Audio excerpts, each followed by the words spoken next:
Police হেডকোয়ার্টারে বসে অবৈধ স্বরাষ্ট্র উপদেষ্টা এবং সমন্বয়ক বাসুর উপদেষ্টা আসিফ মাহমুদ গোপালগঞ্জের হত্যা নির্দেশনা দেয় তারা হেডকোয়ার্টারে বসে।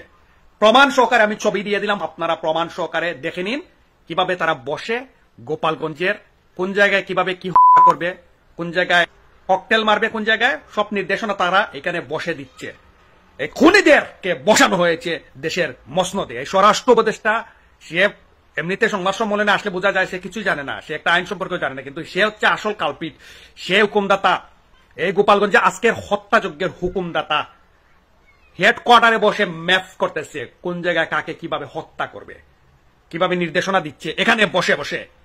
বাংলাদেশের জনগণ দেখে নিন এদের ছবি। এরা মনে করছে এদের ছবি ভাইরাল হবে না, লিক হবে না, কিন্তু এদের ধারণা নাই মুজিব সেনারা প্রত্যেকটা জায়গায় অবস্থান করছে, আমাদের সোর্স প্রত্যেকটা জায়গায় অবস্থান করছে। এদের সব নিউজ ভাইরাল হতে, লিক হতে সময় লাগবে না। এদের মুখোশ উন্মোচন করার জন্য আমরা রয়েছে অনলাইন মিডিয়া, আমরা রয়েছে অনলাইন অ্যাক্টিভিস্ট যারা আছি।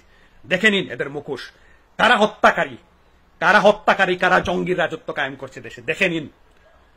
এরপরেও যদি এদেরকে সমর্থন করেন তাহলে আপনার মতো অথর্ব, আপনার মতো বাংলার জমিনে নাই। এই সরকারকে যারা সমর্থন করবে এদের মতো জঙ্গি, এই সরকার তো জঙ্গি ছাড়া তোর কারো সমর্থন পায় না। এরা তো জামাত শিবির রাজাকারের বাচ্চাদের সমর্থন ছাড়া এই সরকারের কোনো সমর্থন নাই। ভিডিওটা শেয়ার করে, সর্বত্র শেয়ার করে জনগণকে এদের মুখোশ উন্মোচিত করে দিন। জয় বাংলা, জয় বঙ্গবন্ধু।